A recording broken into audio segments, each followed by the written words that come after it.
Hello साथियों, नमस्कार। आपका स्वागत है मेरा यूट्यूब चैनल पे। एडवांस कोर्स 2 के अंतर्गत आज हम लोग डिस्कस करेंगे भाग 4 आकलन 3D और 2D आकृतियाँ से संबंधित सभी प्रश्नों का उत्तर हम लोग समझेंगे।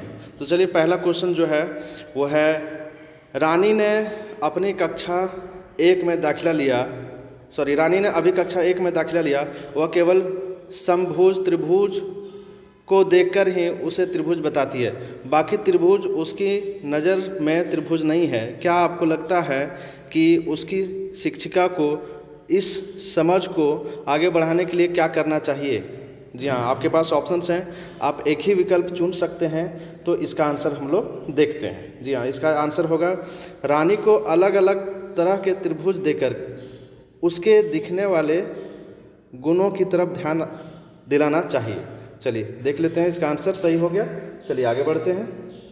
दूसरा क्वेश्चन है, नीचे दिए गए विकल्पों में से चुनकर बताएं कि कक्षा 1 में आकृतियों की समझ का विकास करने के लिए बच्चों के पास कौन से कौशल होने चाहिए।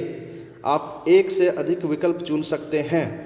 तो इसमें आप विकल्प चुनेंगे। देखिए, इसमें सभी विकल्प सही हो जाएंगे। यस, आकृति के बीच अंतर देख पाना, आकृतियों के बीच समानताएं देख पाना, एक जैसी आकृति का मिलान कर पाना, एक जैसी आकृति के समूह बना पाना। चलिए आगे बढ़ते हैं। यस, देखिए आंसर सही हो गया। 3 नंबर क्वेश्चन देखेंगे। कक्षा 1 के शिक्षक ने बच्चों को आकृतियां छांटकर उनके समूह बनाने के लिए 2 आधार दिए, गोल और लाल। लेकिन ज़्यादातर बच्चे किसी एक ही आधार को ध्यान में रखकर समूह बना पाए। क्या आप बता सकते हैं कि बच्चे दोनों आधारों को ध्यान में रखकर समूह क्यों नहीं बना पाए? इसका कारण सबसे सटीक विकल्प चुनकर बताएं। आप एक ही विकल्प चुन सकते हैं। तो नंबर 3 का आंसर हो जाएगा, बच्चों के लिए एक समय पर एक से ज़्यादा गुण ध्यान में रखकर समूह बनाना मुश्किल होता है। चलिए, ये आंसर आपका सही हो गया। आगे बढ़ते हैं। नंबर 4 क्वेश्चन, कक्षा 1 के बच्चों को आकृतियों के समूह बनाना सिखाने के लिए गतिविधियों का कौन सा क्रम ठीक होगा? सही क्रम चुनिए।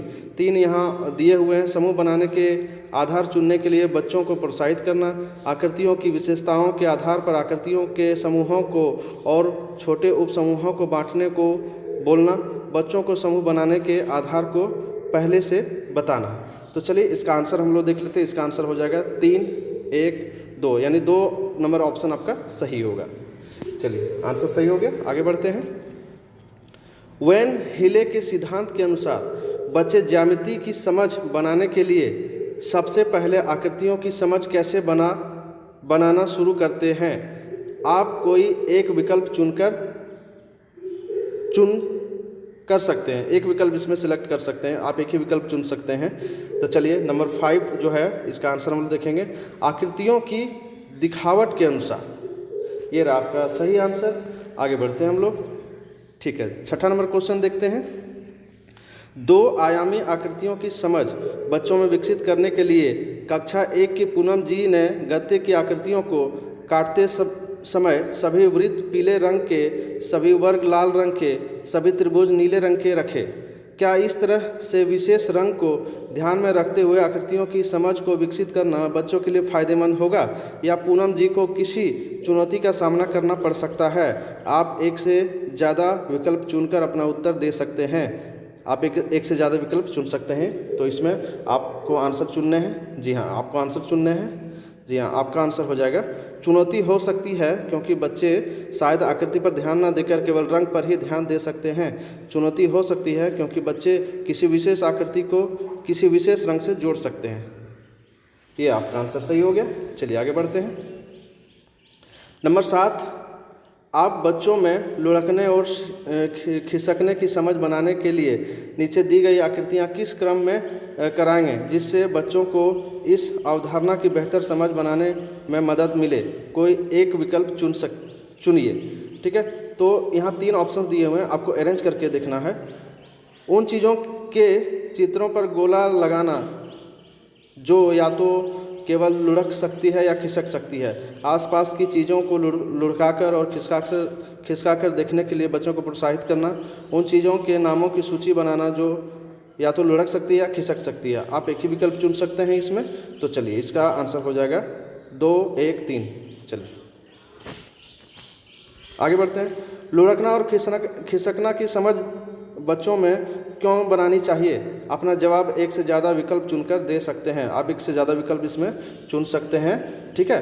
तो इसका आंसर हो जाएगा क्योंकि यह आकृतियों के वो गुण हैं जो धीरे धीरे दिखते नहीं हैं, सीधे सीधे दिखते नहीं हैं, क्योंकि यह गुण आकृति के बाकी गुणों की समझ बनाने में भी मदद करते हैं। चलिए आगे बढ़ते हैं। आंसर सही हो गया। नंबर 9, कक्षा 2 में 3 आयामी और 2 आयामी आकृतियों के आपसी रिश्ते का अवलोकन कराने के लिए आप इन गतिविधियों में से कौन सी गतिविधियां करा सकते हैं? आप एक से ज़्यादा विकल्प चुन सकते हैं, ठीक है।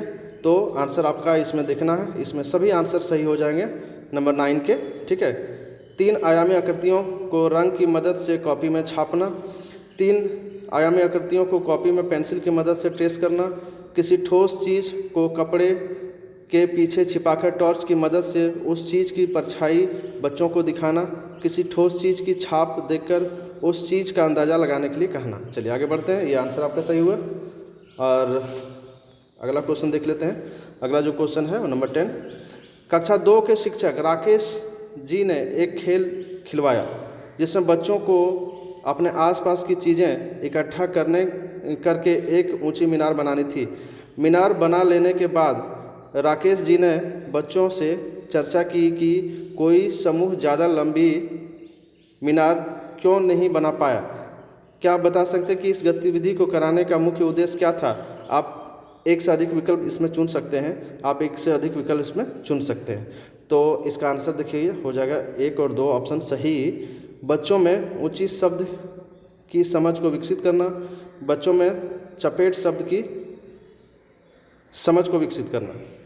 तो ये रहा आपका आंसर, सही हो गया सभी आंसर्स। तो